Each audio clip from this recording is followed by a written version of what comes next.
Hi everyone, this is Menz here, playing the Tier 6 British heavy tank, the TOG II, here on Erlingberg Assault. Now I'm going to be heading down the 8 and 9 line, because this tank's very slow, and since we're on the attacking team, can't really waste time by going on the other side of the map. It'll just take way too long.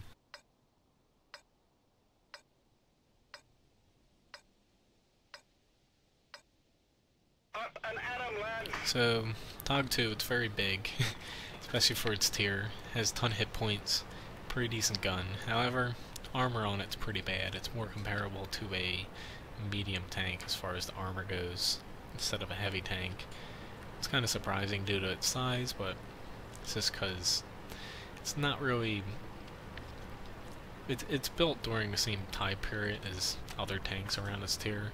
However, it's just an outdated design. It was built more for crossing trenches than actual tank combat that a lot of tanks were built for around tier 6. So it's a fun tank to play with its gun. The gun on it is very good, especially for a premium tank, and you really can chew through things pretty quickly. The penetration on it is good enough to where you don't need a lot of premium rounds either. Like, I do carry 19, which does seem like a lot, but this tank carries well over 100 shells, so 19 is just a drop in the bucket. Your armor is actually better on the back than the front because it's angled right around 70 degrees, and while most tanks will shoot down at it and penetrate, if you can add any angle to it or get them to shoot up at it in any way, you'll get a lot of bounces off of it.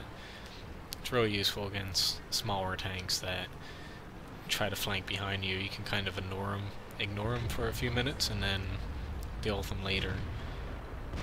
So it's just one of the little added bonuses, but your frontal armor is pretty bad for a tier 6 heavy, but the hit points make up for it slightly. Here we go, just need to get around a little bit so I can get a shot on him. Hopefully he doesn't keep moving.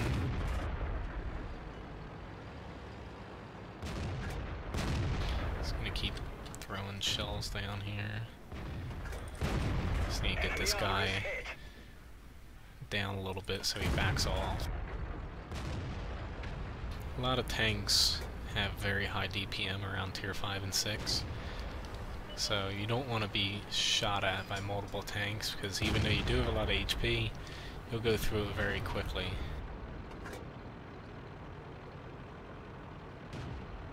However, since you do have 1400 HP, you actually can beat most tier 7s one-on-one, as long as if you're smart and catch them by surprise. If they're upgraded, then you're going to have a little bit of trouble, but most of the time, due to your HP and your gun, you actually can take them on, unlike other tier 6s will, where you would be at a very big disadvantage. However, as you see here, the main downside of this tank, aside from its armor, is its speed. It is one of the slowest tanks in the game. It's not slower than T95, but it's just behind it in that regard. And I haven't really done too much this match, aside from talk. However, our team's doing fairly well. We're not too far ahead of them, but we do have enough of an advantage that we shouldn't have any issue with winning this match. But even though it's a good thing, it's kind of boring at times, because often you're just kind of rolling behind your team, and even though you get a few shots off, you're not exactly doing much, aside from taking long-range pot shots, and as you see here, kind of just bouncing off the AT-8 because it has pretty good armor. But it's not exactly the most fun tank to play, since you'll either be losing the match before you get to the battle, or you'll be winning and behind the battle. There's only a very small amount of battles where you'll actually be right in the thick of things before they end. Because even though the T95 is slower, high tier matches often are a little slower paced compared to tier 5 and 6 games that are often more movement based, and due to that the TOG really lags behind your teammates. At least I'll be able to shoot something here, it looks like, if this Churchill keeps moving.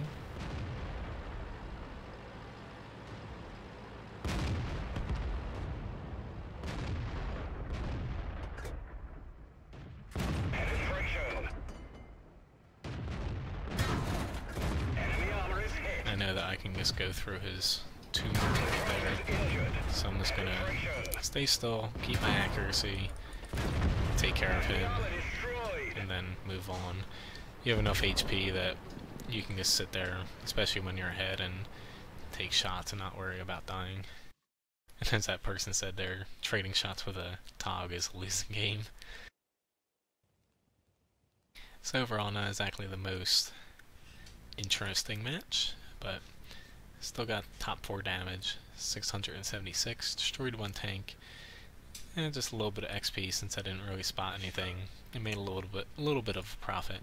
So let's hop into another battle here, which, as you see, I do have for my equipment gun rammer, ventilation, and a spall liner.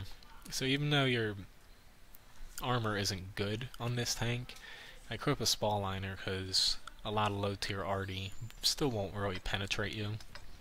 So it's nice to have that spall liner because a lot of low tier arty have a high rate of fire and they'll just keep hitting you for 50 to 100 damage, and with a spall liner it really helps negate that.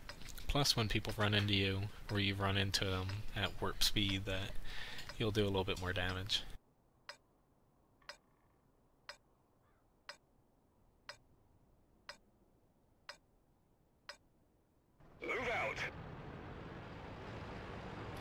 Okay, so since this tank's slow, once again I'm going to be heading for the...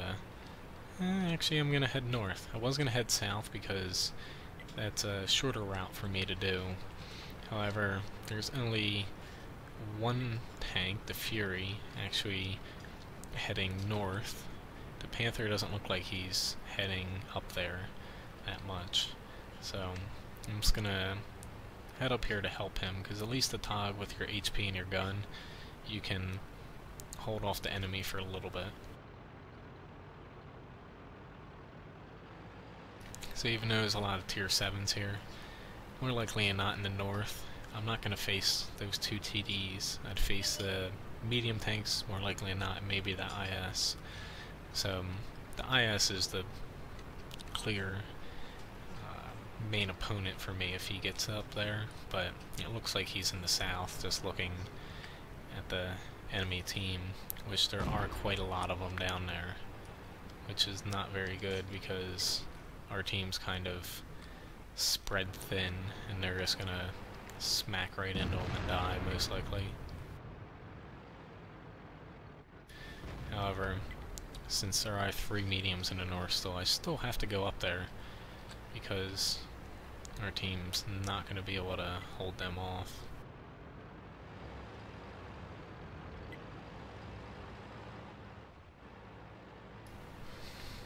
But on second thought, don't know what the people in E4 are doing. They're able to cover the north. So I'm going to actually pull back and support the south because they're not doing too hot down there.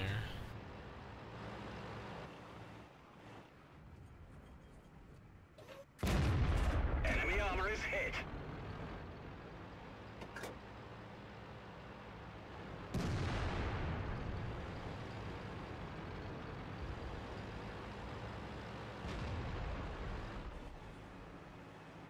Of course, there's that rock right in my way. There we go.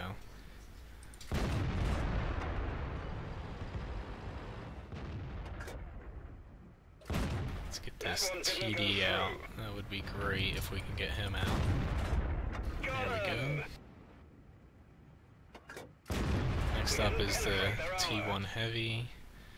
Maybe this T25, but he looks like he's smart enough not to come over.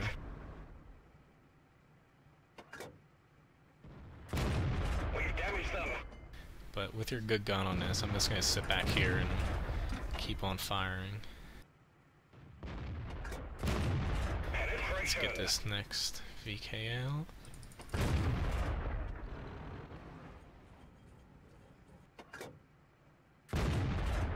Got him.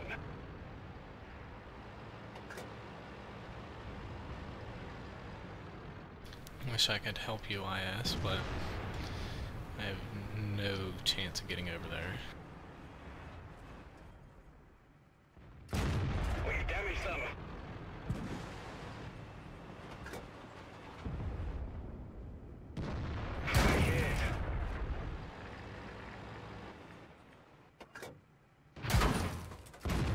Enemy is hit.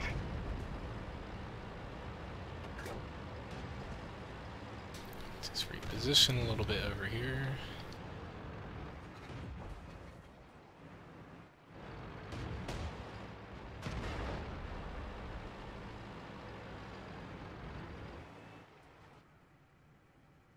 Enemy armor is hit.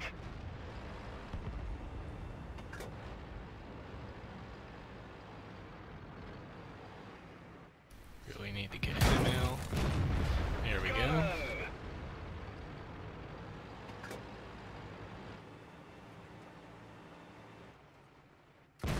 Enemy armor is damaged.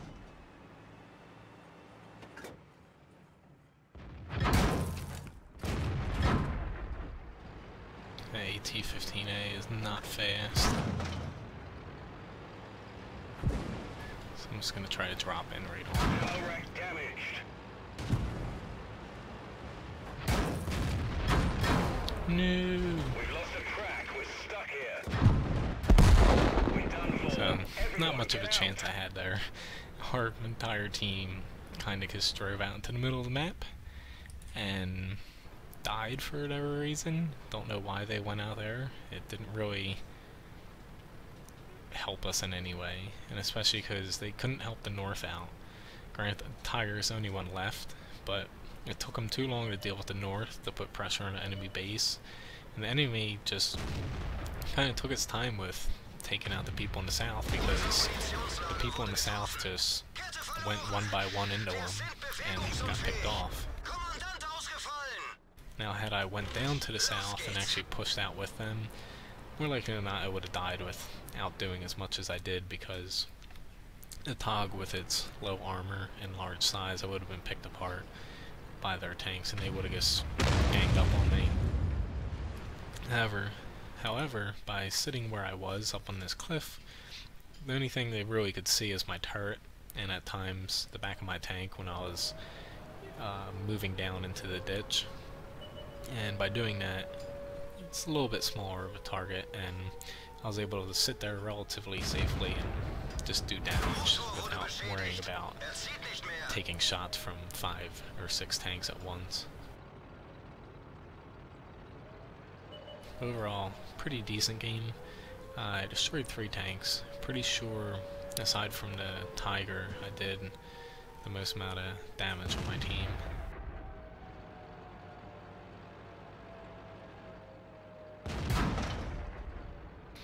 This guy just needs to throw a HE shell at him and he should be able to go through.